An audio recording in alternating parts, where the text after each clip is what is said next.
K98 Talk is expanding its lineup for 2015. This means we are expanding our advertising base. Whether you're a startup trying to push through to the next level or an established business trying to supplement your advertising budget, web-based advertising is a solid investment.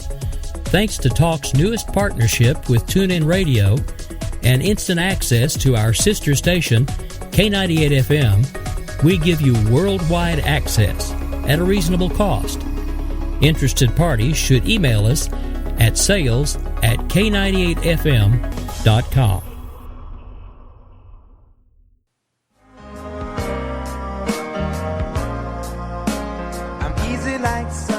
Wondering why you're up early with us on a Sunday morning making a cocktail?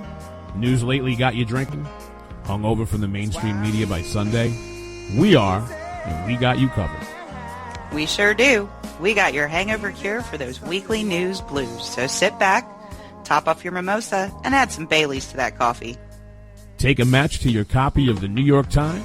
Light, funny, and oh yeah, news with booze. And a lot of laughter. Welcome to Bloody Marys and Broadsheets.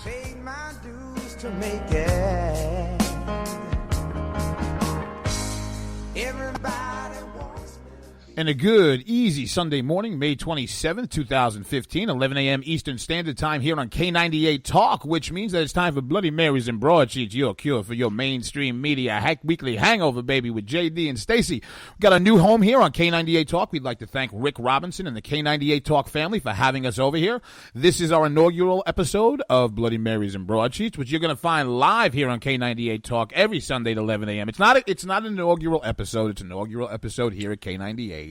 You can also catch Stacey and I Tuesdays, 10 p.m. Eastern Standard Time on Game On. Nobody is safe, nobody is spared. Politics with an Edge. Second edition of Game On we do live also Thursday nights at 9 p.m. Eastern Standard Time. It is now my great pleasure to introduce to our new K98 Talk family the inimitable, the beautiful, the brilliant Miss Stacey Lennox. Good morning. Good morning. I'm not sure I can live up to that on a Sunday. Let me put a shot of Bailey's in the coffee and we'll try. How's that? You're going to have to, because over in that household, ladies and gentlemen, I want everybody to stand up and have a very heartfelt round of applause for the second of 3 graduations coming out of your house, correct? Yes. This will be my second child graduating from high school, so freedom is in sight. 1 to go. Lottie-dottie, Lennox likes to potty. Yeah, there you go. Today we are very pleased to bring to you an interview with Evan Sayet, Hollywood's own Evan Sayet, world-renowned conservative comedian. One of the most fun interviews that we've done here in a very long time. Upcoming guests that we're going to have for you here on Bloody Marys and Broadsheets and Game On. We have Judith Miller upcoming, Mary Catherine Ham, Guy Benson. Tonight on Rick's show, or Fridays on Rick's show, we played a Louis Gohmert interview. And please get yourself over to soundcloud.com/JD-Stacey, STACEY, and find the parody songs from our show's parody band, them Third Rail Ramblers, baby. Yeah, just doing it, getting it done. But right now, it's time for...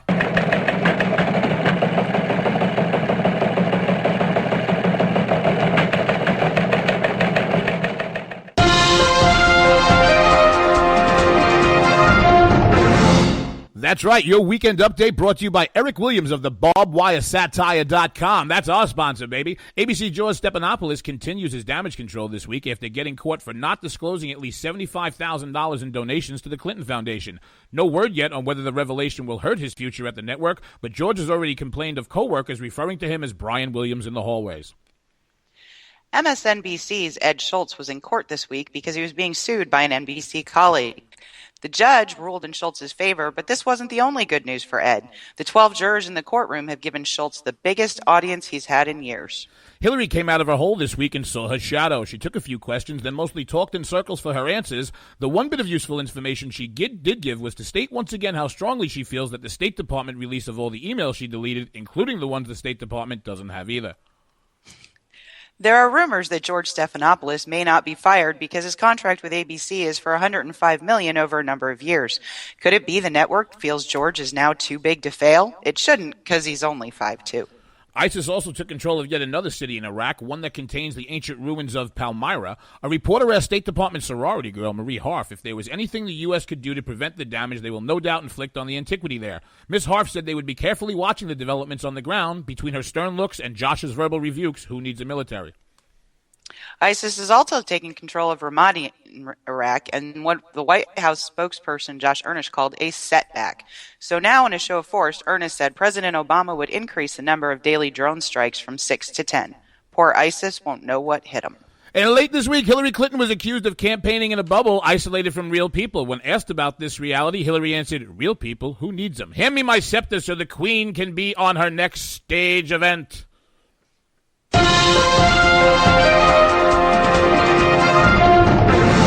And that's your weekend update brought to you by Eric Williams of the BarbWireSatire.com for that weekend in May 27th, 2015. Now, without further fanfare, further ado, please sit back, put some booze in your coffee and tea, and enjoy Mr. Evan Sayet. Welcome back, everybody. In keeping with bringing you the best guests that we could ever possibly Stacey, we're on an incredible roll. Are we or are we not? We are. It's been a great couple of weeks. I mean, right now, we are proud to bring to you world-renowned, nationally acclaimed comedian, conservative comedian, Evan Sayet. Now, the man is not still alive. I mean, Evan is. However, he is in the same stratosphere as Sam Kinison, and I want everybody to remember this. If Kinison was alive, this is Evan's name. Evan Sayet! Say it! Ow! Say it! Evan was born in New York City. He moved out to Hollywood in order to pursue a career as a stand-up comedian, television writer, and eventually video producer as well. Post 9/11, he rethought, or more accurately, thought about for the first time his political and social beliefs. Evan recognized that he had been acting as a knee-jerk liberal, but was in reality a conservative at heart. From that moment, he has dedicated himself to conserving and promoting the values of the America that has given him freedom and allowed him to pursue his life of liberty and happiness. In the meantime, Evan has become the nation's leading conservative political comedian, in-demand master of ceremony for Republican conservative events, while at the same time writing the best-selling book, which we're going to talk about today, The Kindergarten Eden, How the Modern Liberal Thinks. That's right, take the shotgun out, shoot the lock off that while I get over to that Amazon, baby. He actually gave a speech once which Andrew Breitbart, I'm going to say this again, Andrew Breitbart called the lecture, quote, one of the 5 most important conservative speeches ever given. He will be playing at Phoenix the May 27th, Chicago June 3rd, Boston June 10th, New York June 14th, and Rush Limbaugh says he's brilliant. Ladies and gentlemen, Mr. Evan Sayet. Oh, God, it sounded to me like it was the end of a commercial and you were just doing the legalese that you had to get through. You didn't have to go through that so quickly. Tell them again. Rush Limbaugh says I'm brilliant. Andrew Breitbart says my speech is one of the 5 most important conservative speeches ever given. My book, The Kindergarten of Eden, How the Modern Liberal Thinks. I don't know if you guys know who Bill Whittle is, but Bill Whittle said it's one of the most important books I've read in the past 10 years. All right, we can go from there. Ladies and gentlemen, I hope you enjoyed our interview with Evan Sayet, and catch us next week on Bloody Marys and Broadsheets. Well, I got to tell you something. I'd be very happy if that's all that was, because I came on to promote stuff. So the rest of it's just how I pay for it. Evan, it's an absolute treat and pleasure to have us back. And that's right, folks. In all seriousness, 2 people who have taglined this man's work are Andrew Breitbart and Rush Limbaugh, 2 people who don't generally tagline people's work. Evan, we are super excited to have you here. Thank you for joining us. We're going to promote a whole – I really want to get into the book that you'd written, The Kindergarten Eden, How the Modern Liberal Thinks. You have some accompanying video, which people can go find at evansayet.com, EVANSAYET.com. In the book, you have a premise that starts with about 4 basic laws of modern liberalism. Indiscriminate. Yeah, I mean, go ahead. Yeah, I'm sorry. Go ahead. No. The speech that you were referring to, the one that Andrew Breitbart called one of the 5 most important ever, and is now by far the most viewed lecture in the Heritage Foundation's entire history. Guys, get this. I mean, first of all, you know me. How ridiculous is that? Ridiculous. I mean, just think about what we were talking about off the air, and now I get there. I mean, my suit and tie, and I'm erudite, and I'm speaking to the Heritage Foundation. And Ronald Reagan used to go there to make policy speeches. Margaret Thatcher had spoken there. And the single most viewed and shared lecture in their entire history is mine. And as soon as it started to go viral, and I'll tell you how quickly it went viral, National Review Online had an article, and it said, "This talk by Evan Sayet," and they linked to it. "This talk by Evan Sayet is cramming our inboxes. Please stop sending it." Because everybody was sending it to everybody, because in it I answered a question that boggles our mind, those of us on the right. And that is, how is it and why is it that so many good, smart, decent, loving, caring people, your friends, your neighbors, your colleagues, members of your family, people who reject fact, why do they reject the facts? Why do they reject reason and side with evil at every turn? I'm talking about liberals. Why do they look at the Middle East and see this liberal democracy of Israel surrounded by the most vicious, Hitlerian, homophobic, xenophobic, misogynistic, I do believe just a little bit anti-Semitic ideology of Islam, and decide the reason there's not peace in the Middle East is because a Jew built a house in Jerusalem? But you have to be a moron, right? But our friends aren't morons. Some are, but not that stupid. How do you look at Benghazi and see this well-armed, well-timed, well-coordinated, well-executed mass murder of a visiting ambassador on the anniversary of 9/11 and decide that it was provoked by a video on YouTube that nobody saw that had come out 6 months earlier? You'd have to be a moron. But our friends, our neighbors, our colleagues, they aren't morons. So how do you explain that they reject fact, reject reason, and side with evil? And in that talk, I answered that question in such a way that was so satisfying that this then completely unknown political pundit, because, guys, I wasn't even in politics yet. I was still a television writer. That talk went viral to the point where I just happened to look today. I'm saying look every day, and it's well over 1 million views. Wow. That's unheard of. And this isn't a 2-minute video of me in a bikini singing about Obama. Thank God. This is a 47-minute. Well, don't say that until you see it.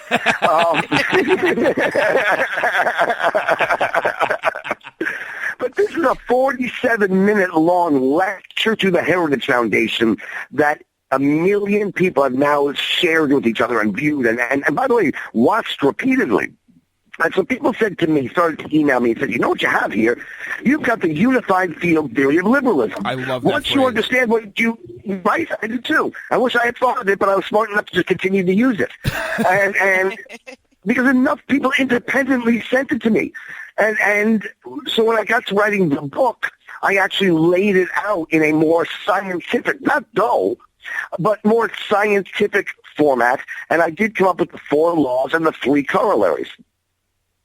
Well, I think, Evan, one comment I would make is, number 1, enjoyed you thoroughly at CPAC, and number 2, you brought such Are you talking about on the air, or you talking about on the air, or the other time you enjoyed me thoroughly at CPAC? I knew that's where you went. I knew that's where you went. That's okay. You just took over JD's role in the show because usually he catches me in that kind of blunder. Yeah, so. no, JD. I just I thought that closet was the restroom, and I was lost in there for how long was it, Evan? 11, 12 seconds? and what was so thrilling is it was one of those unisex bathrooms, so we could go in together. I'm sorry, Stacey. I don't know that CPAC would go to a venue that even had those. But anyway, in all seriousness, your talk at the Heritage was full of humor. So you were taking very serious topics and presenting them in a funny way. People were laughing. Having been to some of these conservative conferences and talks at this point, there's not a lot of laughter. Right.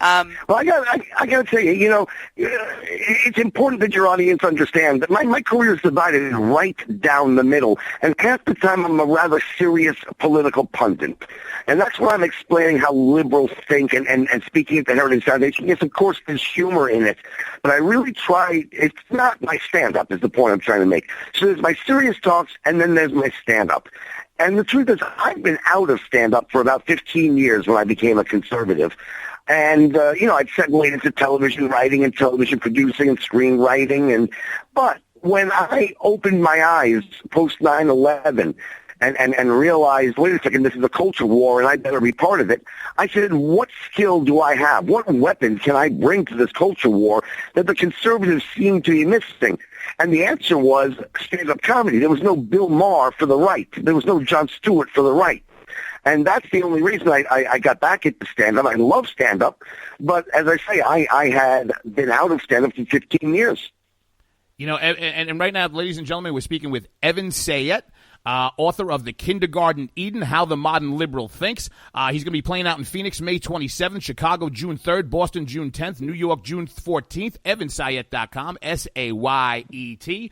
To stay on the same vein that you've been keeping on, Evan, you seem to be one of the few people, and Andrew Breitbart was another one, and one of the things that Stacey and I say is that the opportunities that we've had to go to CPAC and other conferences and things of that nature, Andrew Breitbart is alive. He is literally everywhere. You don't go more than 10 minutes without somebody referencing him. You, Andrew, Stacey, myself, and a few other people who listen to stations like K98, I think are some of the few that understand, and reading this book really crystallized for me that I'm not going insane. There are other people out there like this. You understand that the left, even though they've only matured intellectually and morally to maybe about a 5-year-old level, you explain how they live, how they thrive, but what they have done, I think one of the reasons they've done that is they've weaponized what they do. They've weaponized their ideas, their politics, their dissent. They not only weaponize it, first of all, to the modern liberal, there is nothing they hold sacred and nothing that is beyond the pale. So not only is every moment a moment of attack, but there is not a single thing they will not do, including eat their own. Absolutely. I mean, we saw it just the other day again when they didn't even wait 5 minutes to find out the truth about the train wreck and the tragedy before they caucused to decide how they could spin it politically to attack Republicans. I remember when Gabby Giffords was shot, and they didn't even mourn her for not her death, but her struggle, not even for 2 seconds before they went on the attack, wholly without truth, wholly without facts, wholly without interest in the truth or the fact. All they said was she was shot, good, because now we can use it for political ends. They are despicable. Well, and we've seen it repeatedly in Ferguson and in Baltimore. We have Kirsten Powers, who just put out a book called The Silencing. She's a liberal, and she's getting crucified. What a lot of liberals come to understand is that the uppercase L didn't recognize that what is called liberal, what is the liberal movement, is not liberal, lowercase L, in the slightest. In fact, they are the antithesis of liberal. And what happens is along the way, something happens to each and every one of us that makes us recognize that. For Bill Maher, it's Islam. For me, it was the liberal response to 9/11 when they sided with the Islamic terrorists against the Americans. For Kirsten Powers, it's the silent thing. For Bernie Goldberg, it was their response when he wrote one article after 29 years that didn't toe the leftist line. And because liberals, uppercase L, know they can't countenance a single iota of truth. Because once a single iota of truth peeks through, I have an expression: the first time you think is the last time you're a Democrat. That's pretty damn true. Picking up, I take a look. One of the themes that recur through The Kindergarten Eden, How the Modern Liberal Thinks, is the idea and the premise of the mindless foot soldier, which seems to have been maybe brought to us by Rousseau. But if you would give me a minute, Evan, I'd like to give the audience a little sense of, like you were saying before, that you also combine your comedy with some really sharp political punditry. This is Evan Sayet in his own words, The Kindergarten Eden, How the Modern Liberal Thinks. This is in regards to the mindless foot soldier and Howard Zinn. What differentiates the true believer from his mindless foot soldier is found in Howard Zinn's quotation at the top of the page. Keep in mind that Zinn was not some little-known oddball that I plucked out of obscurity to help make my point. He was arguably the most beloved and influential modern liberal of all, a man who counts amongst his accomplishments that he is the author of the single most assigned text on America and American history in the country's primary schools and colleges.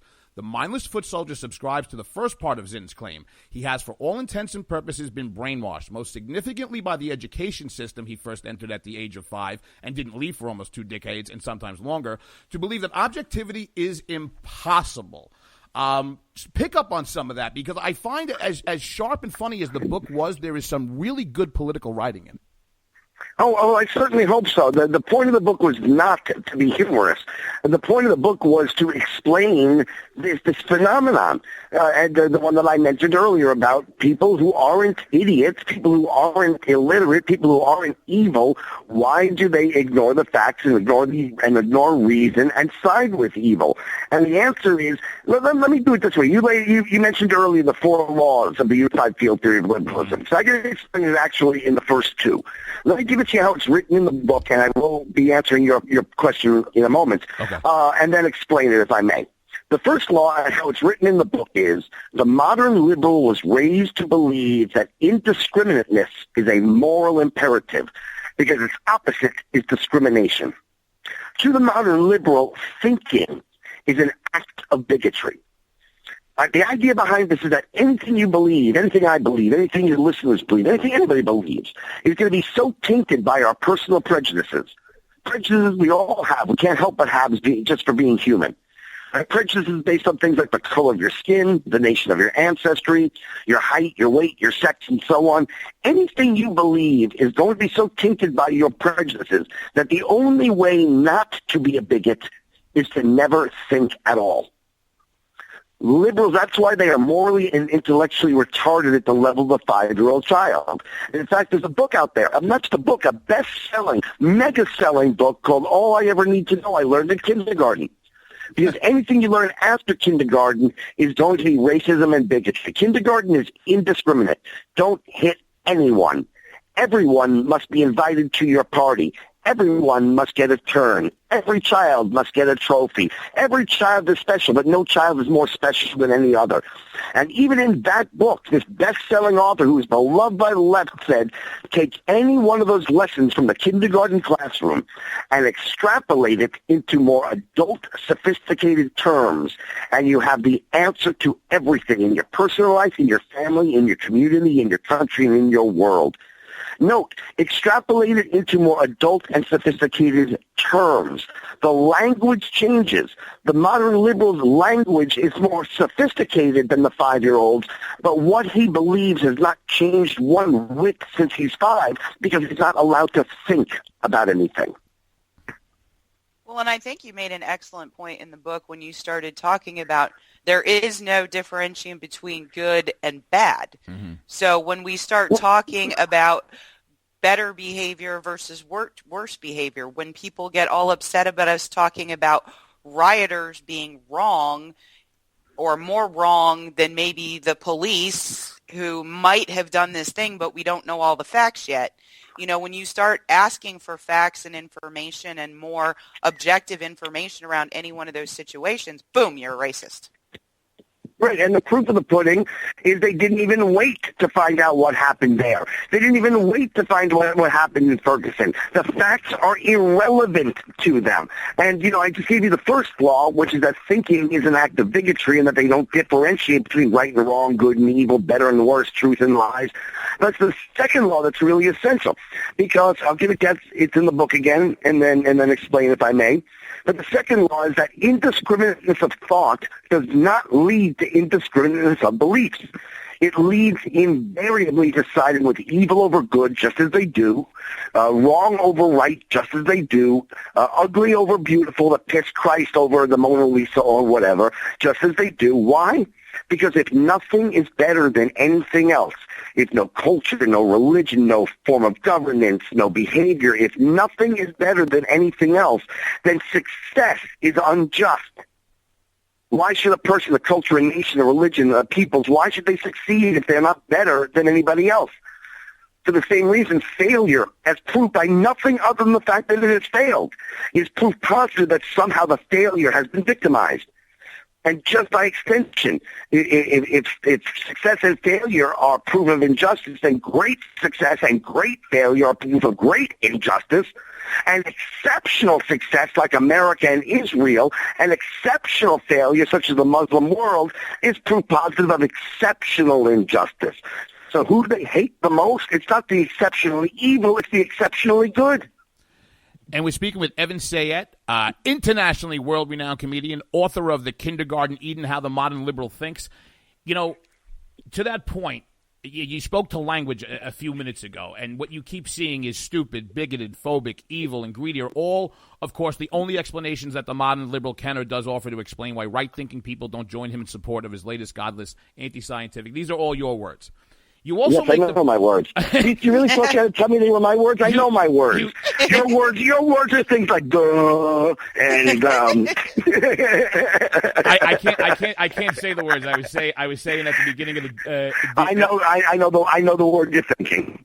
Evan, you was correct. It rhymes with Sandra Flock. Yeah, well, what had happened was we didn't have enough talkie books and materials in my house, so and duh is about as good as I get. But you were saying about religious people that conservatives better themselves, or in the vein of religious people and things like that, which the left seem to abhor.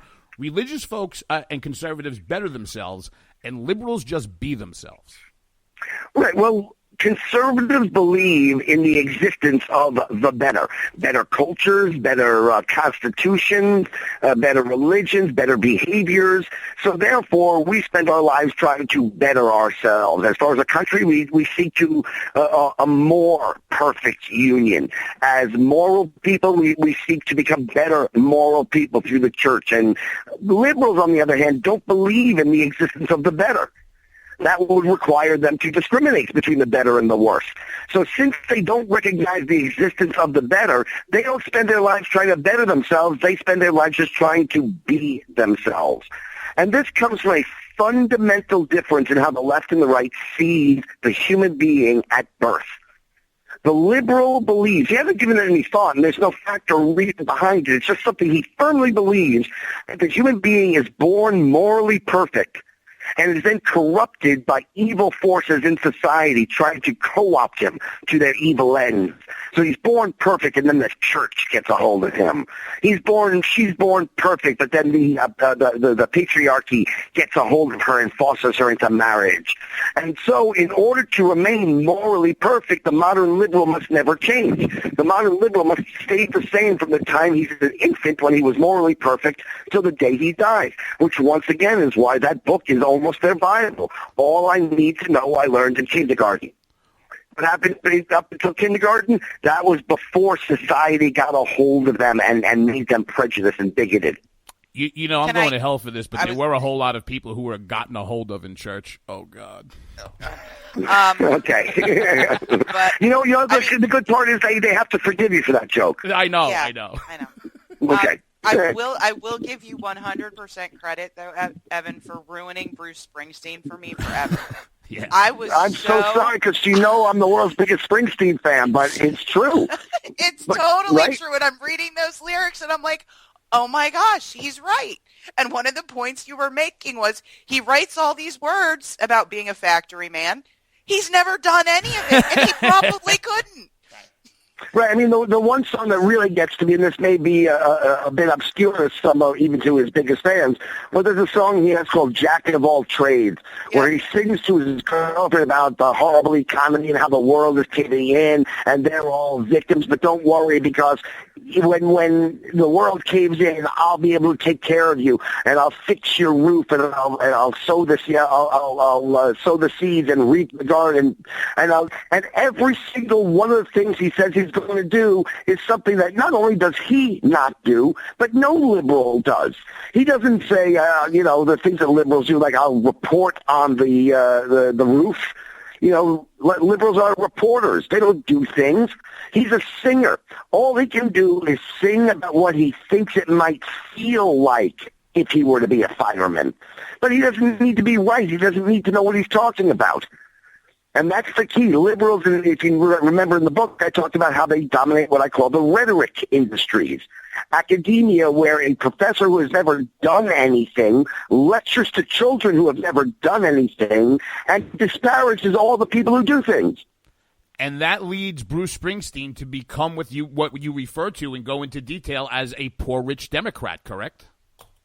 Well, I don't know that that's my exact phraseology, but there is this sense amongst liberals, and we rack our brains and we smack our foreheads and go, how does Michael Moore join with the Occupy Wall Street to rail against the one percenters?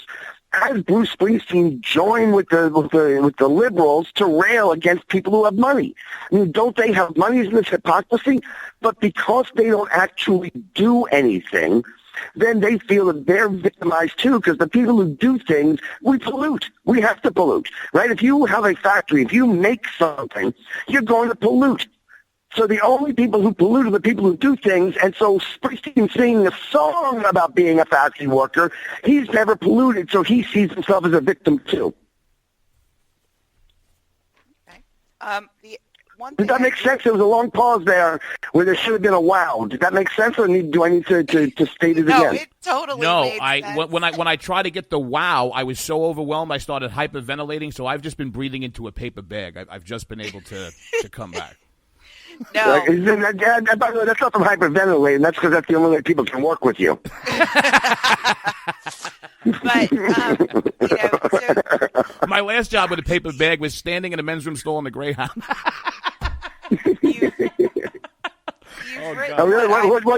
What station were you working for then? Oh, it wasn't K98. It was, what the hell is it? It was Penn Station. Yeah, that's funny. Wow. Now, go. Sorry. That's okay. I'm just sitting here going, wow. So you've written this great book. You have the most downloaded political speech on Heritage Foundation. You are a serious political pundit. The book is serious, yes, yet entertaining, and now you are embarking on what will hopefully be a nationwide comedy tour starting in 4 locations. What do you hope to accomplish there? What is the message you're bringing? Well, look, we don't have all that many conservative comedians. And it's funny because with the changing of the guard in late night television, there's been a plethora of articles about why there are so few conservative comedians. And, of course, it was a liberal journalist who then cited a liberal academic about why it is. And, of course, the answer always comes down to because liberals are smarter, liberals are better, liberals are less uptight, liberals are more creative. That's less not uptight. why. That's not why. The real reason is because, well, one of the reasons is because it's very hard for conservative comedians to get traction. I mean, in order to draw people to a show, people have to know who you are, like you, and then know that you're in town. Well, how are they going to do that? There's only 2 ways. One is the local newspaper writes an article. What are the chances the leftist newspaper is going to write an article helping a conservative comedian? Or you go on a late-night television show, and what are the chances that a David Letterman who hates conservatives, a Jimmy Kimmel who hates conservatives, a Jimmy Fallon who hates conservatives, what are the chances that Bill Maher, who I wrote for 6 years back when I was on the other side, is going to help me sell tickets to my show? So it's just when they own the media and they own the entertainment industry, it's just very hard. Well, but you know what? I think I have enough of a name. I think there are enough ways now around the mainstream media, radio shows like yours, bloggers. I put my video clips up on YouTube, and actually Dinesh D'Souza sent one out for me the other day. Nice. It's got 250,000 views. You know, so I hope that I'm sort of taking a stand, taking it into the comedy clubs, and if people do come out, it will show the club owners, yes, there is a conservative audience for good conservative entertainment. It's a risk, though, because if conservatives don't come out, well, all that does is reinforce the old storyline that we just don't have an audience. I can't, you know something? That is one of the most important points, to my mind, that's been made. And I think there's an element on the right, I don't care whether you want to call them conservatives or evangelical, whatever you want to call them, so certain people have to get over themselves, okay? You can't go to something and say, well, I'm not going to go because I might get the vapors. If you get the vapors, it's because it was funny. We used to be at a point on this planet where everything was funny. You know, whether you were white, black, purple, red, liberal, conservative, we were Americans, and damn it, there are certain things that are funny. They are just funny. Well, that's true, but here's one of the problems, and that is speaking of the Bill Mahers and the Jon Stewarts, and this I said this earlier. They've weaponized comedy as well. I mean, Bill Maher, who I wrote for 6 years, and he is a funny, talented man. He is. But over the years, he has morphed into somebody who has replaced vitriol in the guise of humor, and it is targeted and weaponized and intended to be destructive and hurtful. So I don't blame our side for not trusting comedy clubs. I mean, it's not merely the vulgarities. Look, we have our South Park conservatives, but when our values are under attack and the humor isn't funny, it's just mean, then I don't blame them. But they have to understand when a conservative act does come through town, you'd better... Look, I wasn't sure how the Ayn Rand movies were going to be. Mm-hmm. In fact, I hate to say this because I know people involved. I didn't think they were great. But I went to see all three because I wanted my ticket stub to say Ayn Rand, and I wanted the box office to reflect my numbers. All right, and sometimes it's the same thing with an act. Go see conservative-themed movies, even if you don't feel like going to the movies. Because if you don't, then the left has justification for not making the next one. Was that a short way of advocating everybody embracing their inner Rich Voss and Jim Norton? I'm just saying, come to my show. What do you think? That's right. Screw the other two. Go see Evan. I don't know if you've seen some of the more entertaining skits that Saturday Night Live has been doing around Hillary Clinton's campaign. But how do you figure that they're doing that without getting absolutely panned? Oh, because the left doesn't like Hillary Clinton. That's why. That's why in the last election, some unknown first-term junior senator with a voting record that consisted of presents who belonged to a church filled with hate, out of nowhere got the nomination because they don't like Hillary. She's too centrist, and they're going, even though she's a radical leftist and Lewinskyite, they want even more to the left. They want a fascist. They want, they want Bernie Sanders, or they want O'Malley. They don't like her. So the fact that they're taking her down is the counterpart of when they used to be nice to John McCain. They were nice to John McCain because he was the furthest left of the Republicans, and as soon as the general election came around, they savaged him. You do realize that by the second week of November 2016, you're probably going to be a billionaire, right? Because the left is giving you Hillary Clinton, Martin O'Malley, Bernie Sanders, and Pocahontas to work with. Right, Pocahontas. And the problem is, yes, I may be a millionaire. On the other hand, if the Democrats win, the tax rates are going to be 99.8%. Listen, I'm going to tell you something. If you go to Evan Sayet, EvanSayet.com, the left can't win, right, Evan? That is correct. They're not going to win. We're not going to let them win. You know, the American people aren't stupid. But here's the key to it, folks.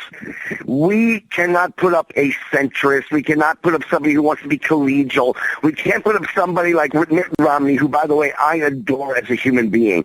I think he's one of the finest, most decent human beings who's out there. But when he had Obama on the ropes after the first debate, he didn't throw that second punch. And, you know, we always say we need another Ronald Reagan. What does that mean exactly? We need a guy who was born in Illinois? We need a guy who was a lifeguard when he was a kid? No. What it means is we need two things. One, somebody who will clearly, articulately, and unapologetically take the conservative point of view. Because Americans are overwhelmingly conservative. And the other thing, and this is something we don't do, and this is why Andrew called his book Righteous Indignation. When Ben Shapiro made a great point. It's such a great point that I'm actually quoting Ben Shapiro. Because I don't quote other people. I talk about myself. But this is such a great point. He said, in the last election, both campaigns accomplished what they wanted to accomplish. The Romney campaign succeeded in portraying Obama as a good and decent family man who happens to be stunningly incompetent. The American people bought that. The Obama campaign portrayed Romney as an animal-abusing, dog-abusing, woman-hating, multi-billionaire who gives people cancer for money. And when it came down to the choice between incompetent and evil, the good, decent American people voted for incompetence. We can't get into it with them and try to win on debating points. We win every debating point there is. Every single one, the American people are on our side. But they portray us as homophobes and xenophobes. We're going to take you back to slavery. And if we say, yes, but the economy will do this under us, we're going to lose. Well, in addition to that, okay, so we know what happened in the last general. Now we have this huge potential pool on the right. How much do you think it could hurt us if those guys beat each other up too bad during the primary before they even get to the general? Because I've heard it said that Romney suffered a little bit from that. Right. No, I don't think so. I think that's what the primaries are. I know the American people know that's what the primary season is for. And actually, I'm pretty thrilled with the lineup that we have and what it says about us. That we have a Scott Walker, and if it's not him, that we have a Ted Cruz, and if it's not him, that we have a Rick Perry, and then if it's not him, we have a Marco Rubio. I mean, the depth of intelligence and decency on our side versus all they have is Hillary Clinton has a vagina, vote for her. Period. You know, Elizabeth Warren is 1/32nd Indian. There's another affirmative action program for you. The left has nothing, so I'm not afraid of having a strenuous debate on our side. We are so good, and they are so bad. Wow, what a word association. Hillary Clinton, vagina, and the next word that popped into my head was sandbox. Oof. I'm so sorry. Again, I'm not going to go there because I'm promoting a comedy show, and it doesn't include vagina or sandbox. Well, actually, it does. Ladies and gentlemen. Well, thanks. I can see some of my friends on the right now returning their tickets because of you. I was supposed to sell tickets on your show. Excuse me, why didn't it say this was the Vagina Sandbox tour? I've been lied to. I'll tell you what, though. I mean, I really don't, but it's not our fault because they talk about it constantly. Name me, this idea that they were constrained by and now they can be more creative. Name me a great play that has come from a modern liberal. You don't name me one play that's famous. Name me a famous play from the last 50 years. Anybody? From a modern liberal? Right, from anybody. Over the last 50 years, the only play that's been famous is the Vagina Monologues. that and Book of Mormon. Okay, that in the Book of Mormon, and that's a musical. But yes, nonetheless, they're supposed to be so creative and so wonderful, and here they are free of the shackles. They can use any language they want. They can push the envelope, and all they can do is give me a vagina that talks. Oh my God! Would you like my sewing machine? Ow. No, but I'll tell you who would is Bruce Jenner. Oh dear, Evan, I have to tell you something. And the biggest problem anybody has with that man now is that he's a Republican. That cracked me up. But this is what cracks me up is that I sort of feel sorry for liberals because what do they say? They say let's go see a David Mamet play. Oh, I love David Mamet. His insight into the human condition shows him to be a man of great insight and love and generosity and caring. Well, he's a conservative now because he's a Nazi. Right? It's so wonderful, the courageous Bruce Jenner. We have to support him. Oh, my, what a role model for every. He's a Republican. He can go to hell. We were doing show prep when this first broke, and you were running around late one night. She was getting something in the store. The show wasn't like a half hour, and she's like, "Okay, we're gonna do this." The Inquirer says Bruce Jenner is a woman, and I said, "Okay," and we blew it off. And then I woke up and I was like, "Oh my God." So transgender is fine so long as you're not a conservative. At that point, you're a jerk. That's exactly right. But here's how I knew that Bruce Jenner had actually completed the transition. The next day, the liberal producers of Keeping Up with the Kardashians cut her salary 18%.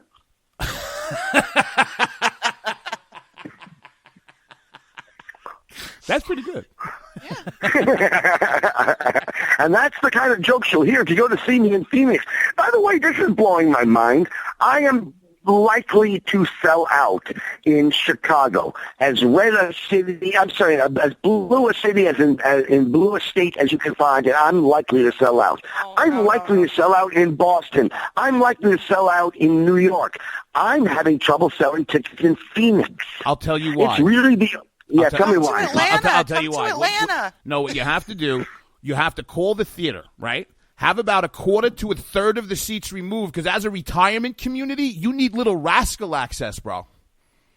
Well, maybe that's it, but I think maybe the other thing is I should have an early bird show. Come for the comedy, stay for the prime rib. Oi!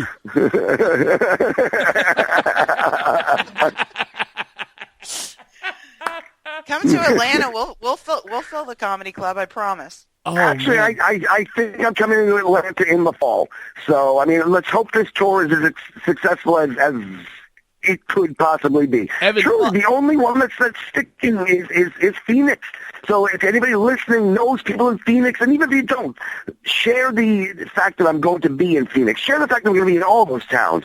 But for some reason, share it twice in Phoenix. Right now, everybody listening to this interview, you're on your computer, you're on your phone, you're on somewhere. Right now, EVANSAYET.com, EvansSayet.com. That's where you can get the bill. That's where you can get the dates. That's where you can see the book. That's where you can see the videos. And that's where, baby, you got to go take that shotgun, shoot that lock off your wallet, and go buy some tickets in that Phoenix. Buy it for grandma, buy it for grandpa, buy it for people you don't even know, damn it. Just buy it.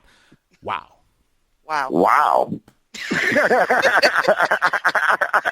Every once in a while, it comes out of its coma, goes into a couch, and then passes back out again, doesn't it? You know what it is? Sometimes I confuse the cocaine and the Valium. I keep them on different sides of the desk. Yeah. I just do them both at the same time. I mean, I just say pretty much the same. This has been a great interview, but I don't know if we can play.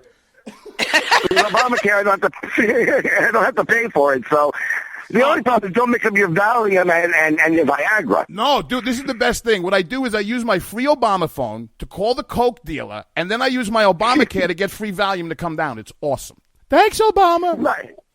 And by the way, one of the jokes I do in my act, I talk about how is it liberals, if they are stupid as I believe them to be, how is it they can survive in the grown-up world? And I ask, what is there to survive? We don't have disease. What disease? Polio?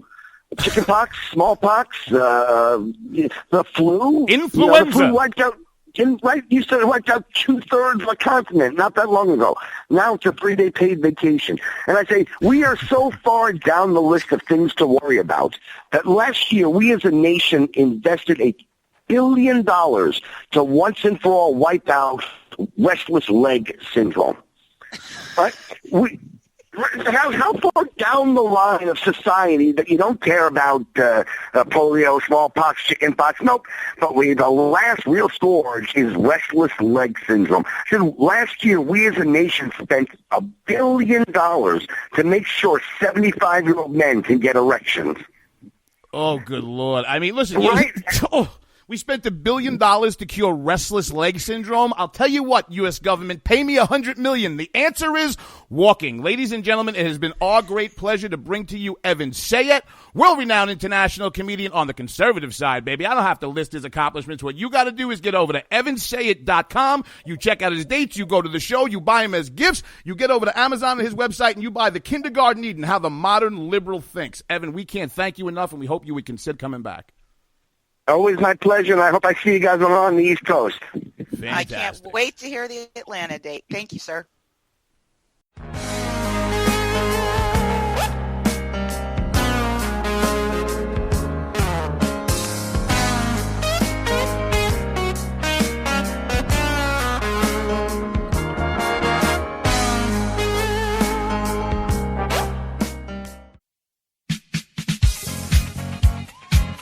The staff of K98 Talk and the Spark Radio Network is proud to announce that our very own Rowdy Rick Robinson has been selected as one of the top conservative talk show hosts in the nation for his program America Off the Rails. Again, congratulations to Rowdy Rick Robinson for a job well done and another reason to stay connected to K98 Talk and the Spark Radio Network. If you like your health care plan, you'll be able to keep your health care plan. This is the most transparent administration in history. Not even a smidgen of corruption. Fact is, we had 4 dead Americans. What difference at this point does it make? If you got a business, you didn't build that. The feeling most people get when they hear a Barack Obama speech, I felt this thrill going up my leg. I don't have that too often. Steady. It's time to hear the truth about America's biggest challenges. Ricky Robinson, host of America Off the Rails, will tackle the important issues facing America today as he tries to keep America from coming off the track. Get ready to hear the truth every Monday through Friday starting at 7 p.m. Eastern, 6 Central, here on K98Talk.com and the Spark Radio Network. Welcome to the face. Welcome to the face of the new democracy. We're gonna spread happiness. We're gonna spread freedom. Obama's gonna change it. Obama's gonna lead 'em. So let me be clear. You didn't build that. Everything he's done is clean as a whistle. He's never not only broken any law, he's never done anything wrong. He's the perfect father, the perfect husband, the perfect American. Hey y'all, this is Sam Janney, or the Bunny as many of you know me by, your friendly neighborhood bad girl of conservatism. Here to talk to you about my show. I'll talk about conservative issues, my top 10 douchebags of the week, and have some pretty badass conservative guests on the show. All that, plus me, your resident bunny with a chainsaw. Wednesday nights will never be the same. It's Unapologetically Bunny. Wednesdays, 9 p.m. Eastern, right here on K98 Talk.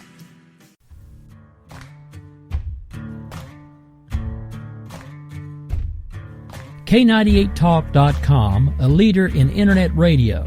So grab your seatbelts and take the ride of your life on K98Talk.com.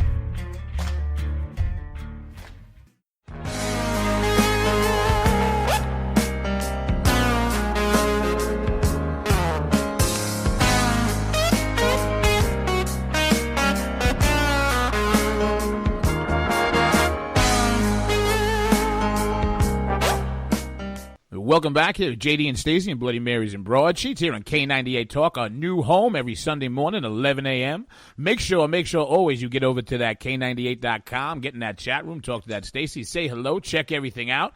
Evan Sayet, definitely a part of the Breitbart model of of culture, right?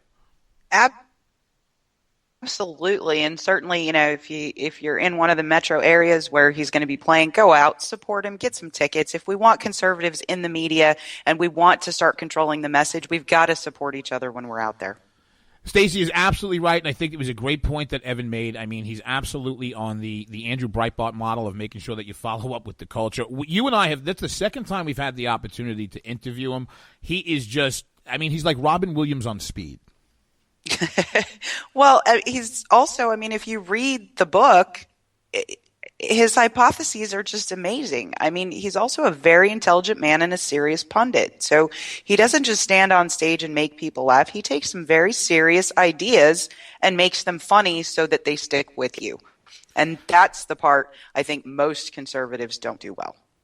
You hit the nail right on the head. So we want to thank Ricky Tavi, Rick Robinson, the K98 Talk family for having Stacey and I over here. We'll be doing 3 shows a week. Tuesdays, 10 p.m. Eastern Standard Time for Game On. Thursdays, 9 p.m. Eastern Standard Time for Game On. And, of course, Sunday, 11 a.m.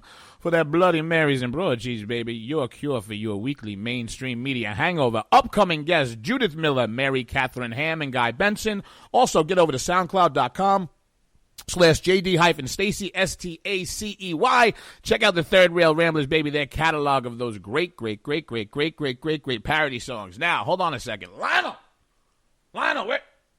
he's in the kitchen this time. Hold on a second, Stacey. Here he is. All right, tell all the good people what you got going on this week. I got kid number 2 graduating from high school. So excited. Going to finish Judith Miller's awesome book. Go get it and read it, and we'll see you Tuesday. Absolutely. Congratulations to Stacey, her family, and the graduation. I, myself, am going to get lost here at the beach for Memorial Day weekend. And as always, we'll see you next Sunday. I'm leaving you tomorrow. Seems to me, girl, you know If it's Sunday, it's Bloody Marys and Broadsheets. We're your cure from your weekly news hangover. Thank you for taking it easy with us. You can find our show account on Twitter at JD and Stacey, or send us your interesting news story of the week to Game On War, that's WAAR, @gmail.com. And you can find me on Twitter at ScottsFire and on Facebook at Stacey Lennox. And you can find me on the Twitters at GameOnJD